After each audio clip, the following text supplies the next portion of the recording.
Run, hide, fight, get out of here, go, let's go!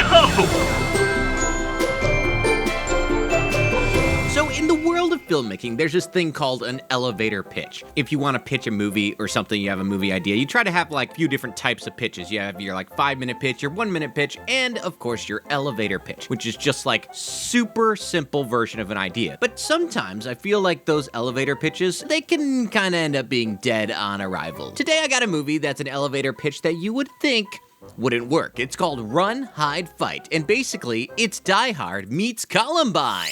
Run, Hide, Fight is a movie I found out about because people were posting it and they're like, what the heck is this? Kevin, you should review this. It is the first movie distributed by The Daily Wire, Ben Shapiro and Jeremy Boring's outlet. I mean, it's definitely a right-wing outlet. If you are a Republican, probably enjoy their content. And they decided that they're going to start making movies. I'm guessing that this movie was already made and that they're just distributing it. I watched Ben Shapiro's pitch of this film and he said, "This is not a political film." From the trailer, it seems like it might be a bit of a political film. Is this movie going to be the non-political political thriller that we've all been waiting for? Or will this actually like be a genuinely interesting action movie? There's only one way to find out, and that's to get right into the film. So guys and gals and everything in between, let's watch this movie, shall we? Yes, we shall. Ladies and gentlemen, without further ado, welcome to my Movie Night Kevin review of Run, Hide, Fight. So the movie starts out with our young character hunting with her dad. Take the shot. And they kill this deer. Well, they don't actually quite kill it yet, but before killing it, her dad wants to teach her a little something about how the world works. There's unfinished business you need to tend to. And how important it is to, you know, respect nature and all that crap. But she interrupts him by hitting the deer with a rock. Suffer for Hey, your dad or whoever was trying to explain something to you, young lady. Interesting way to kick off the movie. I don't exactly know what they were going for here. I don't know if they wanted you to see, like, check out our cool character. She's so cold-hearted, she will just turn the brain of a deer into a pancake. All right, so we get some backstory in this preschool conversation. Not preschool conversation, like before school conversation. Zoe is having an argument with her dad. Here we learn he used to be in the military. Guys, if my unit had that look.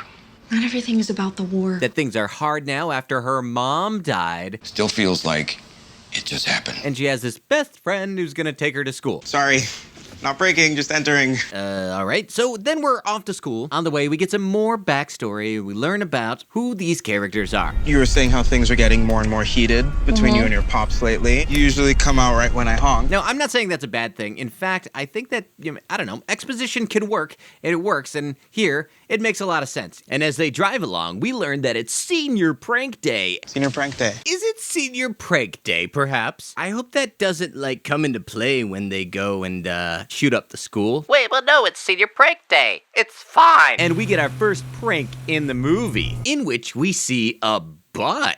Oh, no.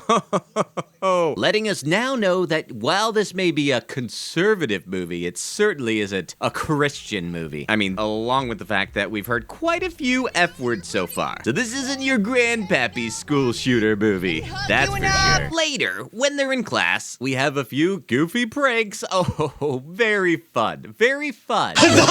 Later at lunch, Zoe is hanging out with her friend Lewis, and he's just a big old ball of insecurity, and Zoe is literally too cool for school. And of course, Lewis asks her out to the prom, and he gets friend-zoned hard. We'll go and we'll make fun of people together.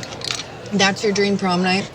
You know what, forget it, you're right. I can't. Yes.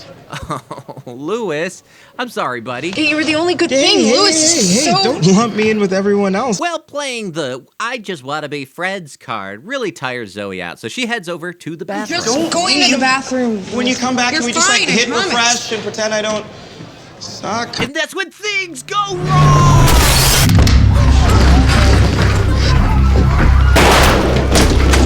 Hans Gruber and his gang unleash the scariest plan that you could ever imagine. Trigger warning. Ha! Fortunately, Zoe is in the bathroom and she's able to John McClane her way right out of there. Oh, and also she sees her dead mom sometimes. It's kind of a weird aspect. She keeps giving her advice and also giving her the title of the movie one word at a time. Run. Hide.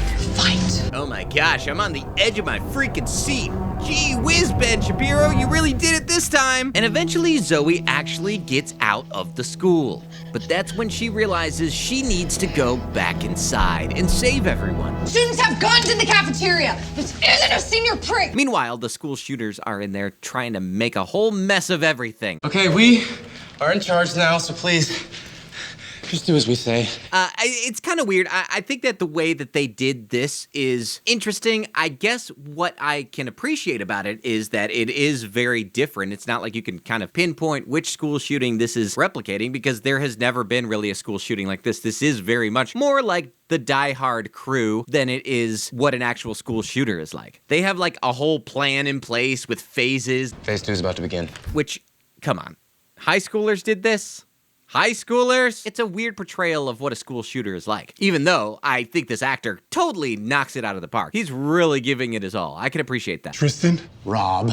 I'm calling 911. I'm cutting the line to 911 right now. But I'm sure you're wondering, what's phase 2? Well, phase 2 is for the likes. That's right. They don't want to stop people from using their phone. They actually want people who have their phone to live stream them. How many do you have? Just went over 1,000.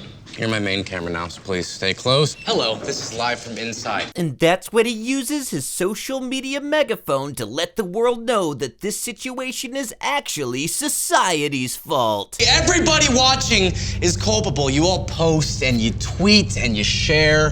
And everybody jumps at the chance to be both judge and jury. But in that system, you created me. An executioner. Technology. Well, as you would expect, because she's basically John McClane, she ends up taking out some of the henchmen, and she gets on their walkies, and they go back and forth. It's literally Die Hard. Really made a mess of things, Zoe. You really pissed in my cornflakes. I'm gonna kill one person in this room every 5 minutes. You don't show your face. And now it's time for a quick SGK Plus moment. Ladies and gentlemen, if you're over at SGK Plus, the fans have begged for Barkley. That's what you get. You get the power to bring Barkley into the video with Say Goodnight Kevin Plus. Hup. There's the big bubby boy. Say hi. Hello. Yeah, no, you got a stummy ache? Yeah, we both need a haircut, that's for sure. And now, back to the regularly scheduled video. Well, as a lot of action and stuff ensues, the movie goes on, and eventually she ends up having this heart-to-heart with the Penn Jillette-looking school shooter. And I gotta admit, this is actually really well done. Everyone laughed at me naked! Not only does this punishment not fit any crime, most of these people are completely innocent. It's fantastic. I'm like, wow, I hope this girl gets more acting gigs, because she's good. I hope this doesn't hurt her at all, you know, being associated with the right wing. You know how they love to censor conservatives. I hope Barkley gets more acting gigs after this whole fiasco. I mean, Zoe's so good at it that she eventually fat shames this guy into believing that he needs to either die a hero or live long enough to get raped in jail. Right now, you're just a sad, fat kid. You want that to be your legacy. So he does, but then he dies.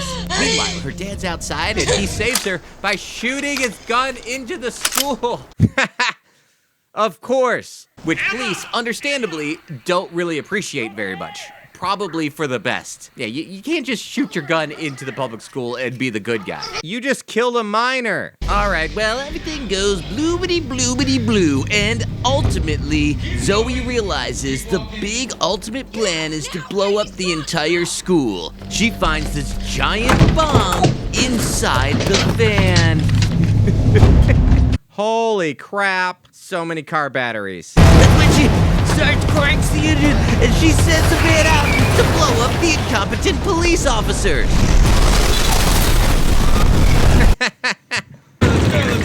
All right, let's go. That's our signal. So after everything is all done, over and said, Zoe sees the main bad guy escaping from the school. And she's like, yo, Dad, where's that gun? What did they do with your rifle? Last I saw it, there was some little evidence markers around it. And she goes and gets it and chases down the killer. And honestly, this is the moment in time in the movie where the movie completely lost me. Because she proceeds to kill him.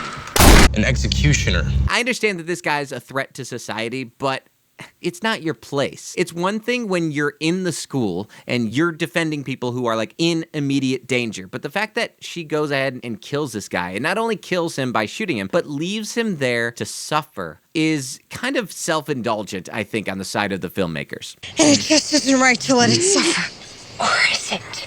I don't like that. In the end, I think I was pretty surprised at how good this movie ended up being for what it was. I don't agree with the message of like just leaving someone there to die, but I don't think I would have even thought about the message if it hadn't been Daily Wire making this movie in the first place. I don't necessarily think that much about the message of Diehard in terms of like what it's saying about how to handle terrorism and whether it's okay to kill them or whatever. I think that it's really unfortunate that this movie is about a school shooting. I feel like the people who were involved in this and the people who made this movie would be served better doing a movie about something else, because I think it's very competently made. I just think that it's too much of a hot button issue to not make it political, especially when it's being distributed by a controversial organization. Obviously, there are other organizations that are far more controversial than Daily Wire. I'm just saying you're going to get flack for it. Also, I'm looking forward to people online debating for years and years to come as to whether this truly is a school prank day movie or just a movie that happens to take place on school prank day. Got a great reputation, but I ruined it. Homeschooled in the